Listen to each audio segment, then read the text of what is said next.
Update. My life has imploded. Husband 29 male slept with my mom 55 female right before we got married 2 years ago.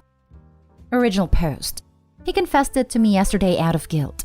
The details are that he was extremely drunk on his bachelor party nights, which I knew had happened. He doesn't drink often and overdid it. Said the next morning that he didn't remember anything after a certain point.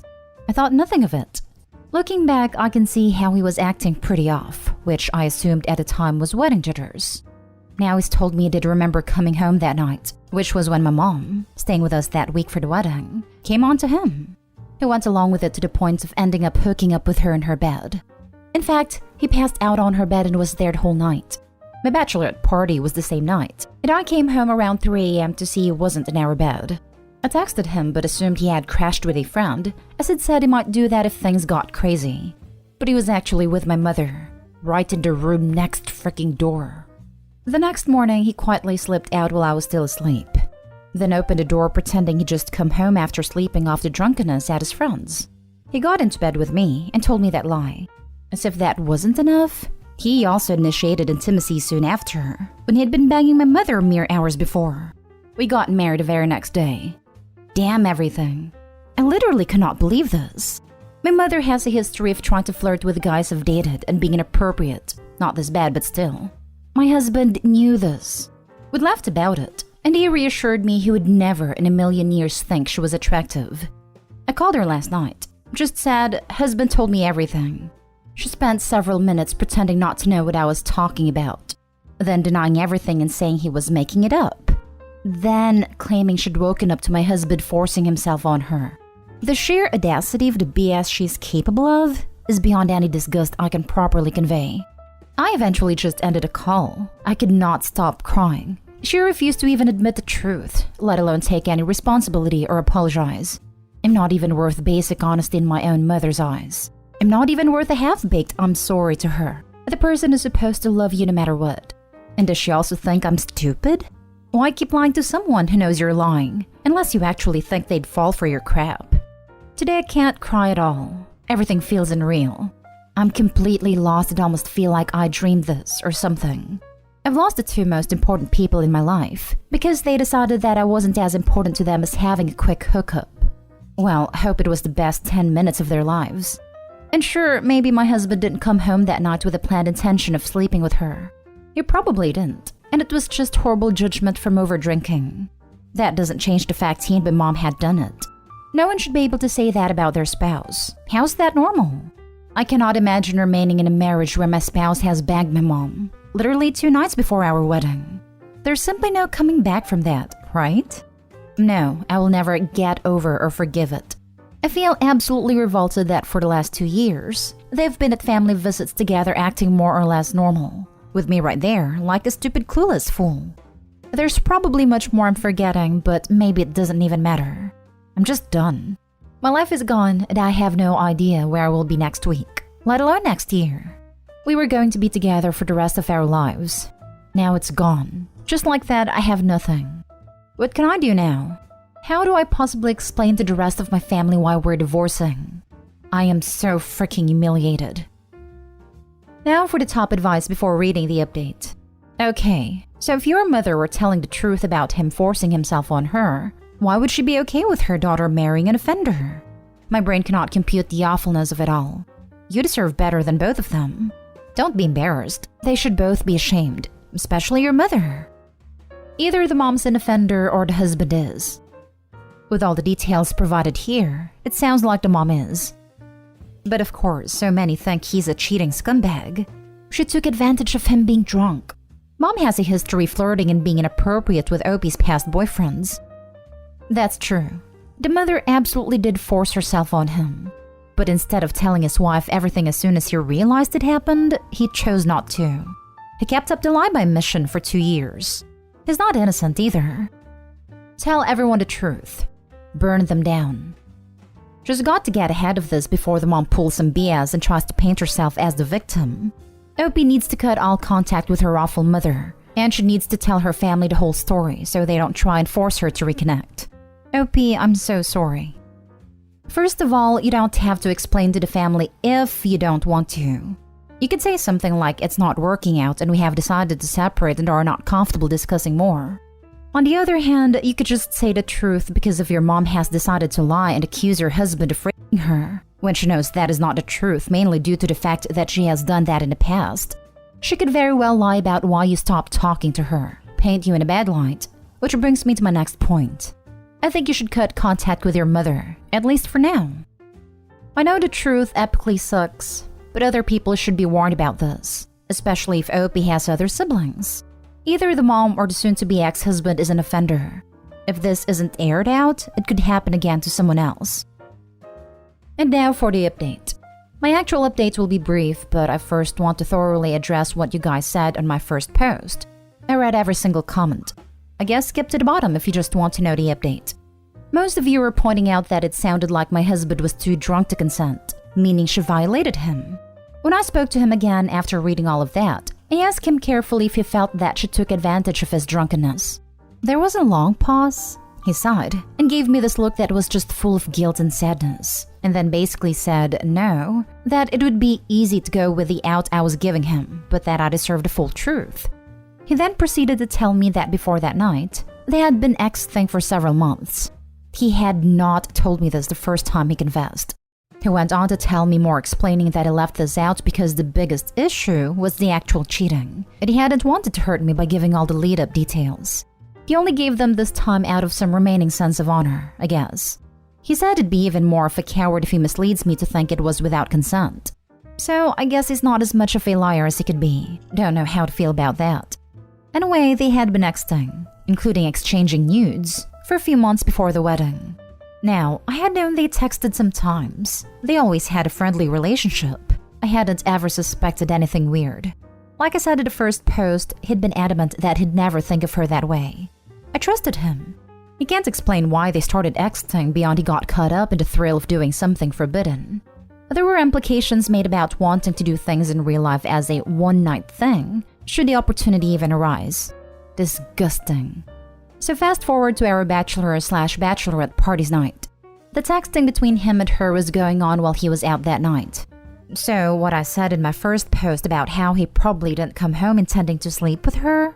Yep, that was wrong. He did. In fact, him telling me he was going to stay overnight with his friend if he got too drunk was all part of the setup. He knew I'd be out very late at a show. He had the presence of mind to arrange a way to leave his party earlier in the night, go home, sleep with my mother, and already have given me a plausible explanation for appearing not to be home when he got back at 3 a.m., so that he could spend that one night with her. It was just that important to him to have the full experience of falling asleep after the deed and waking up next to each other. He reiterated that he had been aware the whole time of what he was doing. He was not as drunk as he'd made it seem the next morning when he claimed not to remember anything that happened. I think that tripped people up in my first post into thinking he was incapacitated. I thought I'd been clear that he had admitted during his first confession that it was an act he put on to me at the time to cover up his cheating, which he then explained he actually had remembered everything the next morning. So just to be clear again, while he did get drunk, at no point did he black out or become totally wasted to the point he was incapable of controlling his decisions and body. He doesn't know if she was drunk too or relatively sober.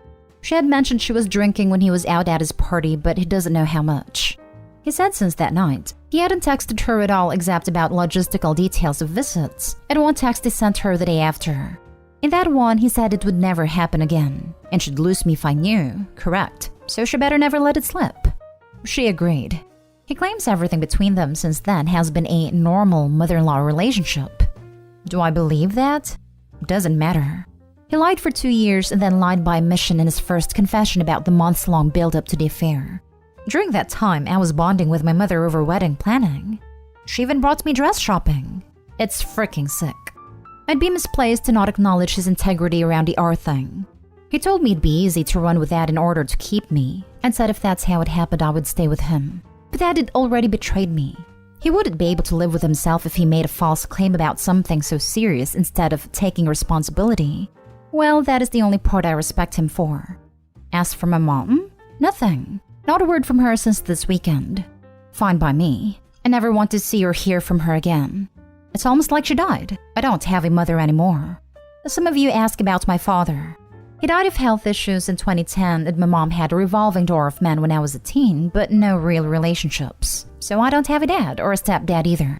I'm also an only child. I have friends and some other family, but just did not have the energy yet to tell them about any of this. Last thing, some people thought my post was made up because I hadn't replied to any comments. That was because I was so exhausted I just passed out right after posting it. When I woke up, it was locked and I couldn't reply. And now for the actual update.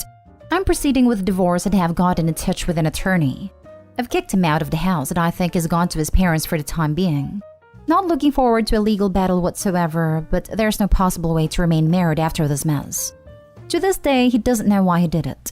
I have my own suspicions based on things he said in the past about wishing he'd had more romantic partners before me, because he felt like he had missed out on his youth. Maybe that was my clue that it wasn't enough for him. Should have listened, but let him and some friends talk me to believing I must be, or he wouldn't be with me. And that all guys have regrets like that and sacrifice them for the right woman. Clearly that wasn't me. He also struggles with overuse of adult movies sometimes. Stepmom is his favorite genre. It never struck me as anything other than a dumb porn thing. Whatever. I won't be dating for a long time because obviously I'm colorblind to red flags. Whoa. That's completely messed up. So sorry you have to deal with all this. It is messed up. To this day, he doesn't know why he did it. That's a lie. He planned it out in detail. He knows why he did it even if he won't admit it. Also, I seriously doubt he admitted to this out of guilt. He just wants out of the marriage and this was the easiest way to get that. I wouldn't be surprised if he is fooling around behind her back with someone. Heck, I wouldn't be surprised if he is lying about cutting off the mom. I've had friends that did crazy stuff for their bachelor party. Normal crazy stuff like strippers, hookers, and blow. And if some of it came out, it might end their marriage. Decades later, no one has ever said a word. It happened, it's not happening ever again. Code of silence. I don't blame anyone for thinking that sort of thing is stupid and crappy. But at the same time, to me, it's worse to go years into a marriage with someone and then admit to something like that to assuage your own guilt. Own that guilt and live with the shame. Be a better person if you really want to do right by your partner. This guilt thing is just an excuse to bail. I'd be misplaced to not acknowledge his integrity around the thing. He told me it'd be easy to run with that in order to keep me. I said if that's how it happened, I would stay with him, but that he'd already betrayed me. He wouldn't be able to live with himself if he made a false accusation about something so serious instead of taking responsibility. Well, that is the only part I respect him for. Also, don't fall for this OP. He wants out. That's the reason why he isn't playing this angle. If you had caught him and he wanted to stay, he would throw mom under the bus, no problem. This is just a way for him to keep some sort of control over you. Make you think he isn't as bad as he seems. He is that bad. Take him to the cleaners in the divorce. No holds barred. Oh God. Please don't try to normalize being able to do things like that, knowing it'll ruin the relationship if it came out, then keeping it a secret. If they don't want their partners knowing it, then they shouldn't be doing it. I'm proceeding with divorce and have gotten in touch with an attorney. I've kicked him out of the house. Good. Yes. Affirm. Absolutely yes. Cut these people out of your life like the cancerous tumors they are and go no contact forever. My God. Invest in you. Please get therapy for the trauma that has been inflicted on you by this terrible betrayal. He is a POS, and your mom is no mother. She's a trashy female bi parent, nothing more. Unbelievable to do this to your own daughter. Strength and healing to you, OP. Thank you. Finding someone for therapy is on my to-do list before the end of the week. Excellent. A good therapist with expertise in trauma recovery can really help. I'm really sorry for you. You're making the right decision. I'm sending you a lot of strength and a big hug. Thank you. I appreciate the affirmation. It's really hard. Don't hesitate to use the "I'll tell everyone what you did" to your advantage in divorce proceedings. How disgusting. Now for the last story. Apparently my husband's family thinks I'm scared on purpose. I, 24 female, husband 30 male, lost my baby last week. And now I also have to worry about the fact that my husband's family thinks I did it on purpose. A little bit of backstory. I've been in the US for 5 years, but I'm not from here. Different skin color, foreign accent. I'm not the daughter/sister-in-law they expected, which his mom and sister have voiced before. In front of me. Hubby told them to stop and things got somewhat better, although his sister still makes weird comments at times. She invited us over to her place and then had the nerve to say in front of everybody that my miscarriage is not that big of a deal since I did it on purpose, and that it's not like I wanted a baby anyway, which is not true. I said to her once during our first year of being married that I felt that we didn't need to rush into getting pregnant, and she took it and turned it into me not wanting babies. And now over a year later she threw that in my face. When hubby tried to tell her to stop, but his mom joined in and said that his sister was right, that I probably did it on purpose. Like what? My husband stood up for me, and when he realized his mom was in on it too, he grabbed me and we left, which I'm grateful for, but he now wants me to let them come over and apologize. But I never want to see them again. I know that's unrealistic though, so how do I look at them, have them at my house, without wanting to throw something in their faces and tell them how I really feel? Mother-in-law and sister-in-law are definitely terrible people. Their apology will not come from their heart, but from the tongue just to save face with your husband. Keep these people at a distance from now on. I want to never see them again. Unfortunately, there is family, and I know that he wants us to just get along or at least be civil. I'd been civil this whole time though. I don't think I've ever done anything to deserve this. Sure, you can be civil and at the same time keep your distance, so they don't have another opportunity to hurt you with cruel words. So sorry for your miscarriage, and to think the words came from women. They sounded really sorry for us when his sister invited us to come over and have supper to take our minds off the situation. I fell for it like a dummy. I'm so stupid for thinking they would be capable of feeling bad for me and help me grieve. Just tell him you aren't ready to see them to hear an apology and you'll let him know when you are. I have. He's convinced that we should get it all settled as soon as possible because we're a family, but it's so obvious they don't see me as a part of their family.